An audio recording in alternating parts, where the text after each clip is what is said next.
मध्ये लाखोच्या संख्येने सामील व्हा, जेणेकरून हे देवेंद्र फडणवीसला काहीतरी सुबुद्धी सुचेल आणि आपल्या धनगर आरक्षणाचा जो मुद्दा इतके दिवस रखडलेला आहे तो सुटेल. प्रत्येक मुंबईतील प्रत्येक तालुक्यातील प्रत्येक जिल्ह्यातील समाज बांधवांनी ह्या उपोषणाला उपस्थित राहून ह्या ठिकाणी आपला जो आरक्षणाचा लढा आहे तो मजबूत करावा, बळकट करावा आणि देवेंद्र फडणवीस सारख्या भामट्या माणसाला त्यांनी गेल्या 2014 पासून ह्या धनगर समाजाची फसवणूक करण्याचं काम केलंय. धनगर जय भारत राष्ट्रवादी चॅनलमध्ये सर्वांचे स्वागत. महाराष्ट्रामध्ये आज पुन्हा एकदा धनगर समाजाचं आंदोलन आझाद मैदानावर सुरू झालं. आंदोलनाची वेळ संपल्यानंतर आंदोलक देखील फुटपाथवर मुंबईच्या बसलेले आहेत. काही आंदोलकांना आपण त्यांच्या भावना आणि ते कुठून आले त्याच्यामध्ये जाणून घेणार आहोत. नमस्कार, तुमचं नाव काय? बंडू गलांडे. कुठून आले? छत्रपती संभाजीनगर, पैठण. काय मागणी होती? एसटी आरक्षणाची अंमलबजावणी होईल वाटतंय तुम्हाला? होईल की, समाज जागृत झाला तर होईल ना.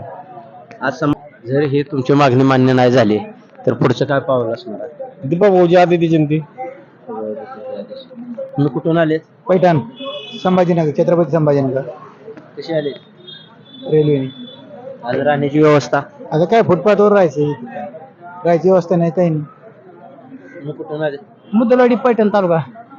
काय मागणी आहेत? काय आरक्षण भेटायसाठी आमचं. राहणार कुठे? मुद्दलवाडी. आज कुठे राहणार तुम्ही? फुटपाथवर. जेवणाची सोय? जेवायचं असेल तर खायचं, नाही तर झोपून राहायचं. वडापाव? वडापाव खाऊन राहायचं. नमस्कार, तुम्ही कुठून आले दादा? फुटपाथवर झोपले तुम्ही, कुठून आले? पैठण तालुका. नांदेड. नांदेड. गाव कुठले तुमचं? नांदेड. देगलूर तालुका, शेळगाव. शेळगाव तालुक्यात. काय भावना आजच्या? काय तुमच्या मागण्या आहेत? धनगर आरक्षण, अनुसूचित जमाती मिळालं नाही मिळालं अजून. मिळालं पाहिजे, अजून जी आर निघाला नाही. निघेल असं वाटतं? हा, निघेल. तुम्ही कुठून आले दादा? मी अमरावती. अमरावती. हा, प्रदीप कापडे. जय मल्हार. मी आज महाराष्ट्रातील आणि ह्या मुंबईमध्ये असणाऱ्या सर्व धनगर समाज बंधू भगिनीला आव्हान करू इच्छितो. आज आझाद मैदानावरती अमर उपोषणाला सुरुवात झालेली आहे. मल्हार योद्धे जे आहेत उपोषण करते, दीपक भाऊ बोराडे हे उपोषणाला बसलेले आहेत आणि उपोषणाला बसलेले असताना आज मोठ्या संख्येने समाज बांधव त्या ठिकाणी उपस्थित राहायला पाहिजे होता. त्या पद्धतीने आज त्या ठिकाणी समाज उपस्थित राहिलेला नाही.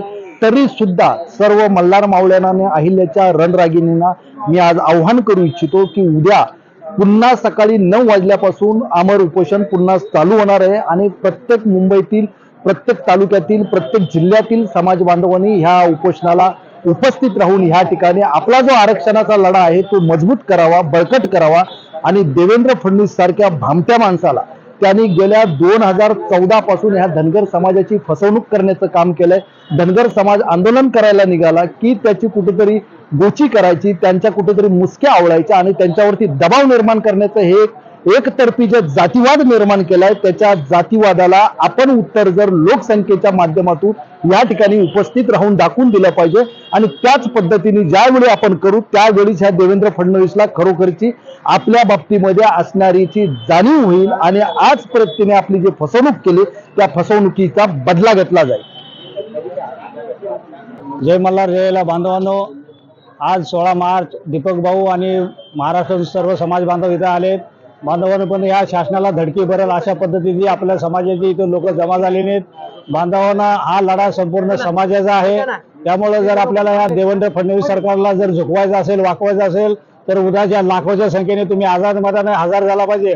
बांधवांनो, मुंबई, नवी मुंबई, रायगड ह्या 4 जिल्ह्यातील माझी पुन्हा एकदा हात जोडून विनंती आहे. बांधवांनो, 4 दिवस आपली कामं बंद ठेवा. हा एसटी आरक्षणाचा लढा जर ह्याच्यामध्ये आपण सक्सेस झालो तर आपल्या 17 पिढ्याचा उद्धार होणार आहे. त्यामुळे आयुष्यभर आपल्याला कामच करायचं आहे, 12 महिने आपले कामच करायचं आहे. आज संपूर्ण महाराष्ट्रातून म्हातारे, कोतारे, लंगडे, लुळे अशी सगळी लोक या आझाद मैदानाला आलेले आहेत. आपण तर सक्षम आहोत.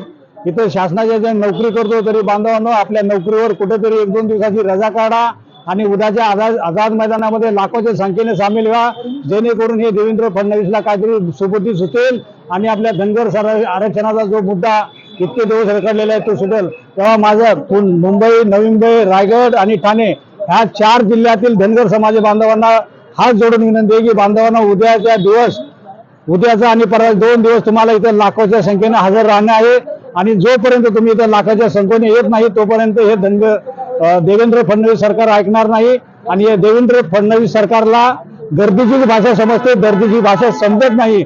तेव्हा बांधवांना कुठेही दिसा पण उद्या आझाद मैदानामध्ये घुसा एवढं आवाहन करतो. थांबतो. जय मल्हार, जय अहिल्या. जय मल्हार.